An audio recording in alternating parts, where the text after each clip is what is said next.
Hello, this is Alan Folmsby speaking from Maui today.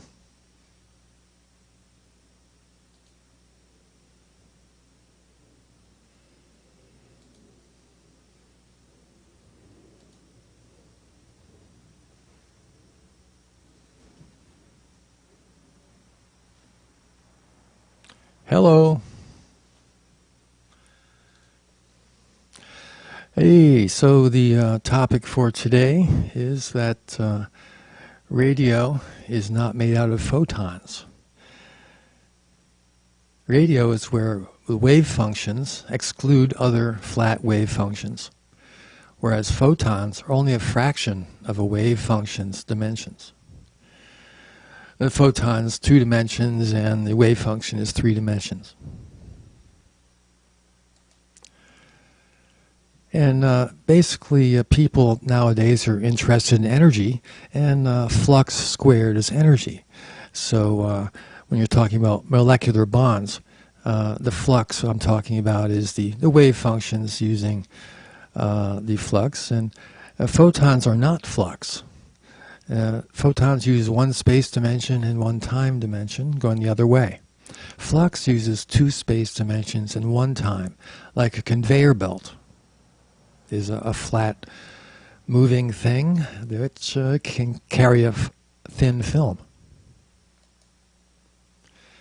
So what I'm going to be talking about is actually I'm going to show you physical models of radio right on top of photon physical models using ropes and tapes, 2-dimensional tapes and 3-dimensional ropes. You'll see the way radio propagates. Now, in this picture here, we see that the photon emission on the right there is taking place, and this is a proton on the left, and there's an electron on the right as a circle. You see the electron on the right is using 2 black lines, with those are 2 space-like dimensions going into the electron, and there's 1 coming out. And the photon then, in the next panel, during the photon emission, you see that red loop takes away 2 of these 3 dimensions out of the wave function, leaving in the bottom the 2 get shorter. The distance becomes shorter for the molecule or atom, and whereas 1 remains the same length. And then the nucleus has to adjust for that imbalance right there. But I'm going to show you something on camera that gives you more detail about this.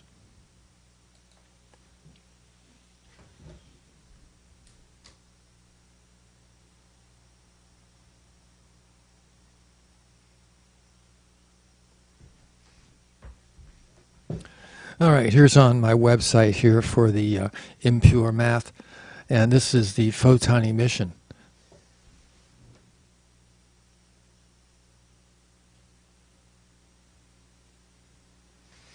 So on the left panel I have labels, but on the right panel it's the same thing with no labels. And that's what I was showing you a minute ago. So let me zoom in on these labels so you can see the 8 dimensions in the proton on the left and the 3 in the right, where the electron is interacting with 1 proton.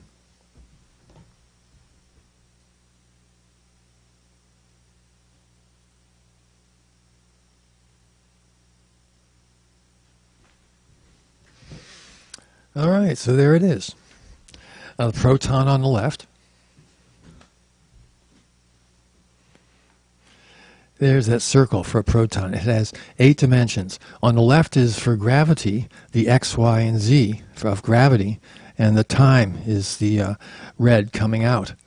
Now, the right side has 4 mirrored dimensions, ex, ey, and ez, and the ht is the magnet time going into the proton. So it's a mirror image, and this is an accounting system which I am promoting in these theoretical physics today. So now if I just look at the photon there coming out, it's part of the wave function. You can see at the top right is a photon being emitted from 1 hydrogen atom. And this is taking away 2 dimensions out of the bond. It's a chemical bond between that electron on the right and the proton on the left. And these 3 dimensions of the electron are the 2 space-like dimensions and 1 time-like dimension. So it's flat. The bond is a flat thing like a piece of tape. And I'm going to be showing you in a minute how a spring steel is a very good description of an electron mass on the end of a springy bond that is flat like a conveyor belt and that has a spin either up or down. I'll show you in a minute.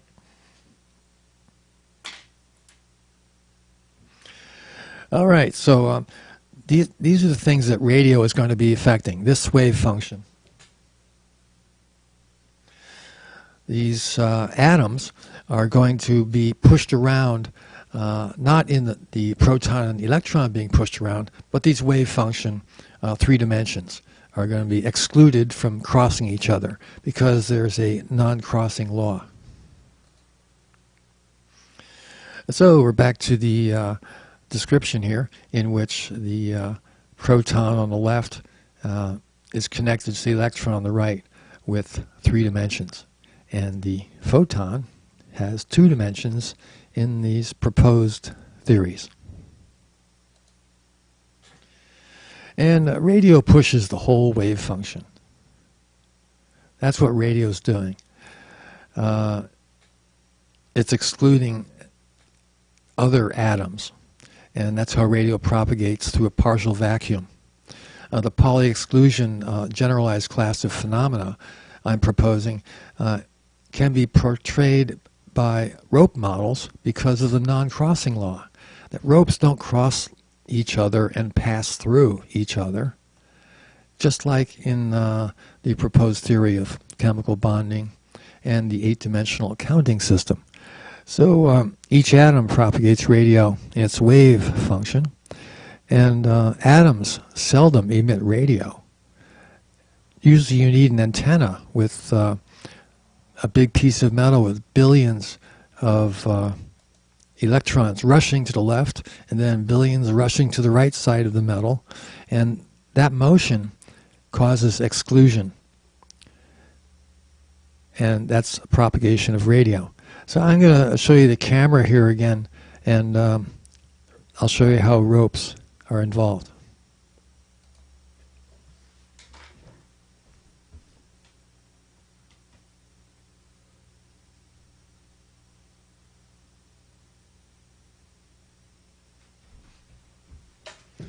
All right, now imagine we have some nuclei on the top right. Over here is an iron nucleus and a gadolinium nucleus, all right? And now the red ropes are a chemical bond in which the red is upspin and the green is downspinning, connecting 1 electron with 1 proton. So for example, I have this 1 electron here,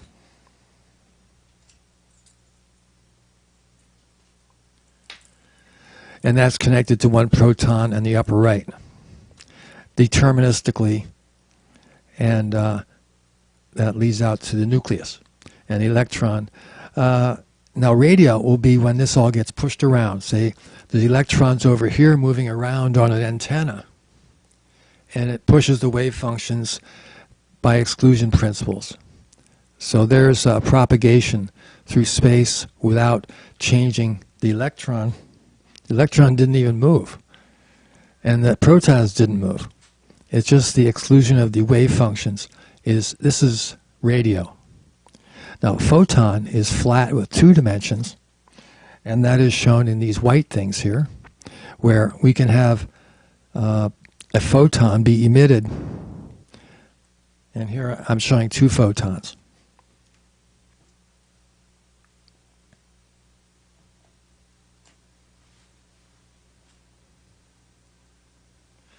So you can see there's a flat tape coming up with a downspin, and it goes through this part of the length of the flux, and these 3-dimension green is still the downspin, And then an electron gets emitted, it goes away out of there.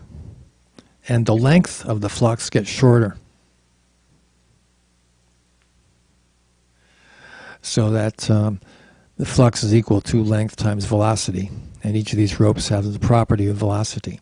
Now, when radio comes through, it pushes the photon right through without affecting it, the photon.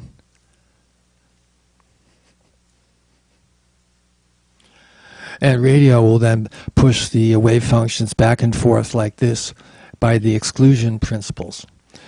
All right, and the photons then are flat, so they can slip through the three-dimensional wave functions because they only have a length and a time. And they just slip through the wave functions using the exclusion for photons. Only one dimension, though, so that's why they're different.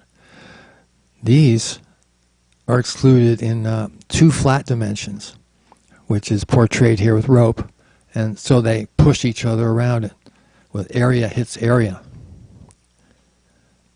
But the actual photons are not being influenced. So let's go back to how that affects things such as nuclear magnetic resonance.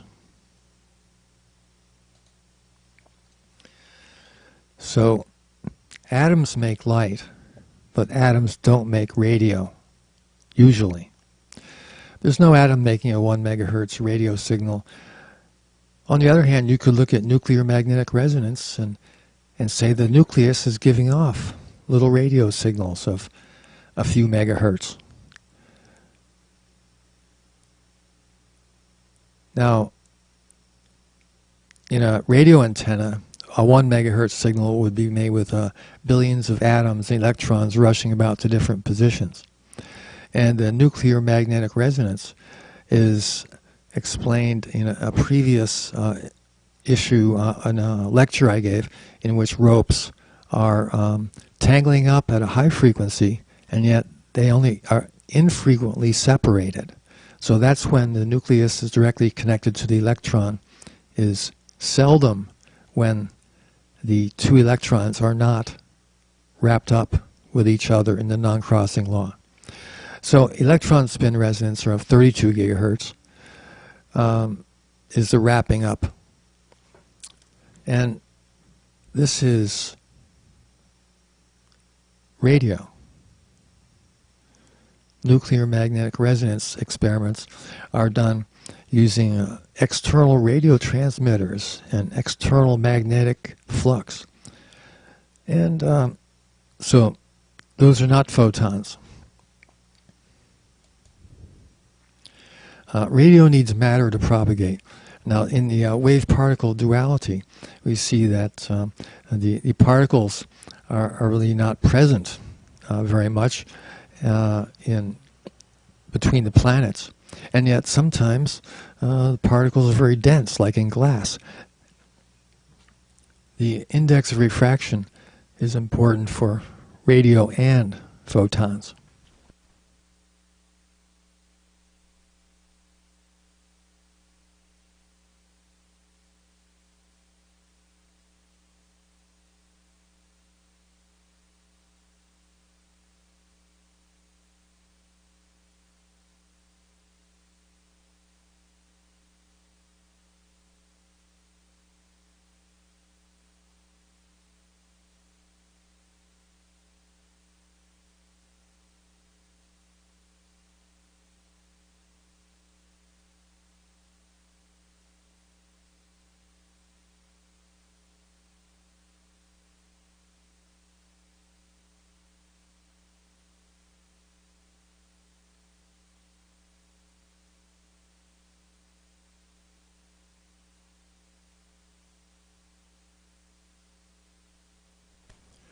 A good example of radio versus photons is a material called indium tin oxide.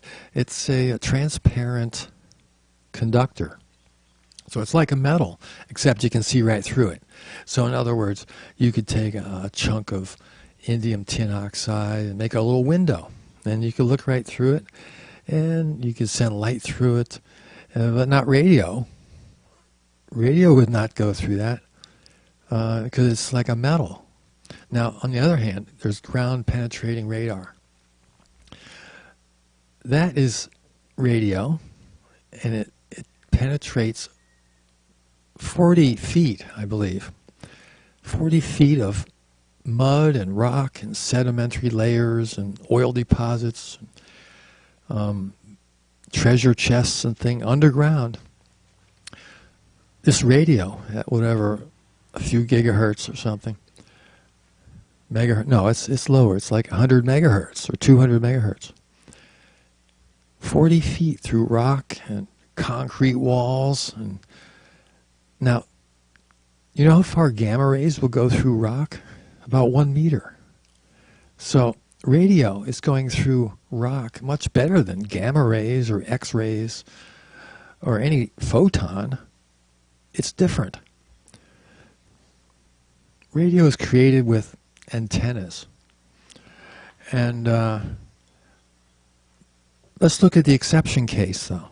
Hydrogen, the 21 centimeter line, is a 1.4 gigahertz photon that one atom of hydrogen will produce.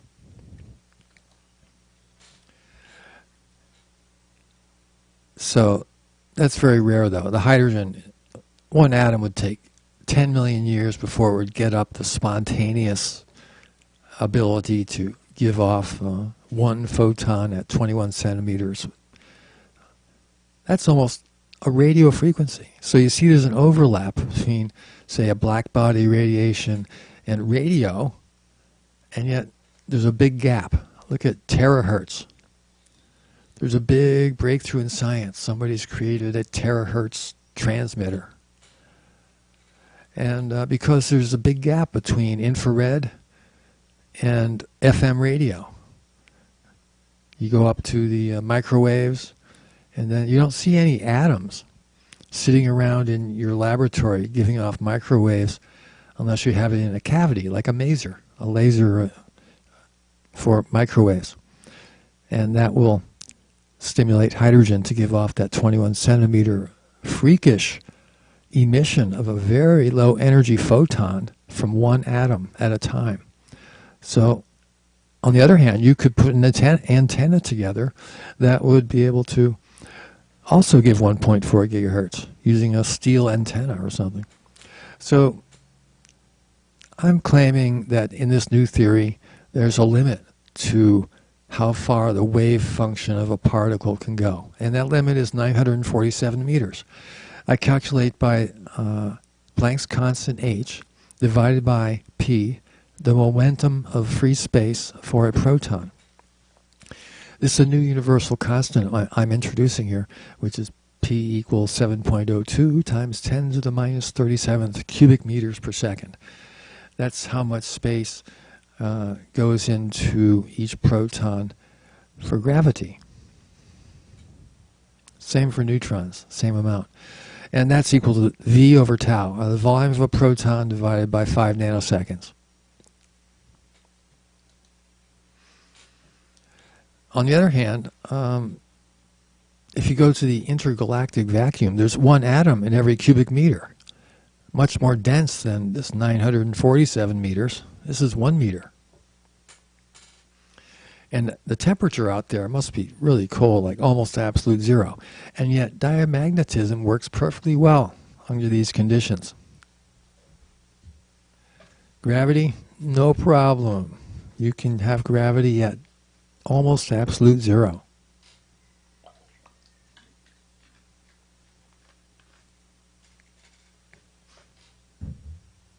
And under a unification attempt, these are the questions that I'll be using on the frontier of knowledge in the perfect vacuum which no one has ever found.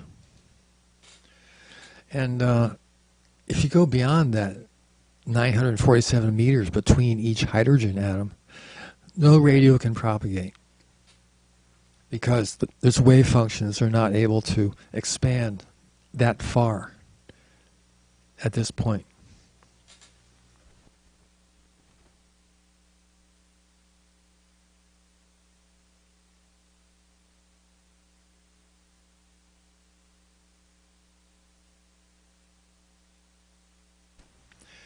So the limitation is Planck's constant h.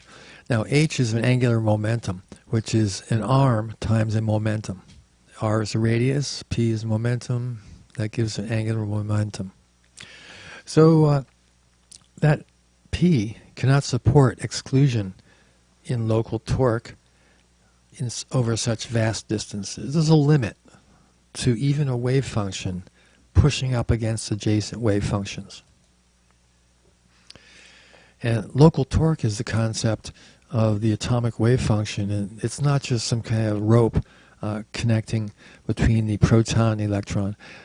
It's a counterflow of two space dimensions going the other way from the time-like dimension, allowing local torque to be interacting for the non-crossing principles. Now, however, propagation fails as that contraspline membrane is diluted because of the limits of Planck's constant, so that the space from the protons is passing time-like dimensions from the electron. And that flow, that counter flow there, is depleted. And that local depletion is because the expansion has not completed beyond the one particle per cubic meter. Now, on the other hand, photons don't need matter to travel. A photon has two dimensions, a time-like and a space-like dimension. And those two form a loop, like in that diagram I showed you. And they have a property that's velocity-like. When an atom absorbs it, the energy change is equal to that velocity property multiplied by the momentum of free space.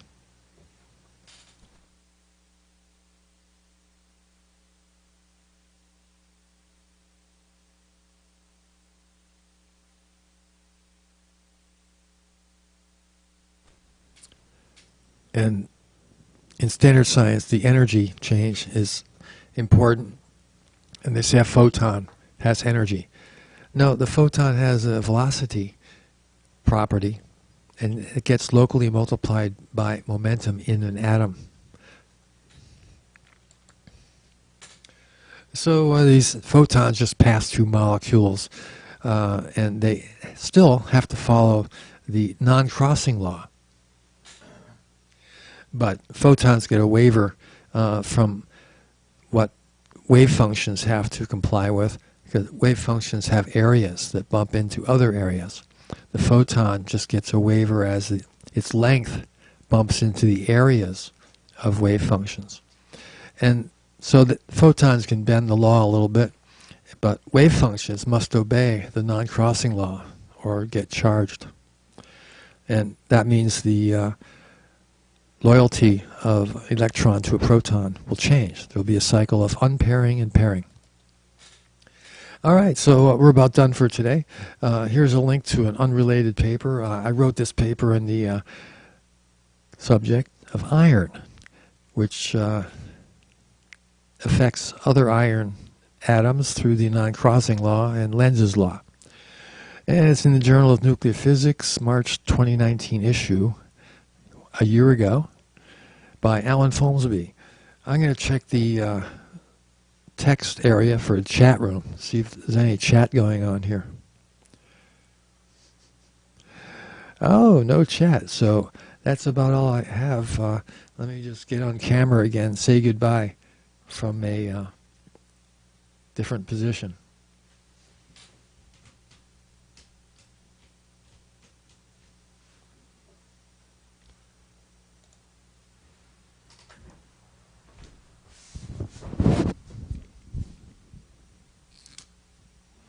Goodbye. I'll be back on Friday. Radio. It doesn't have photons. It's just pushing around wave functions.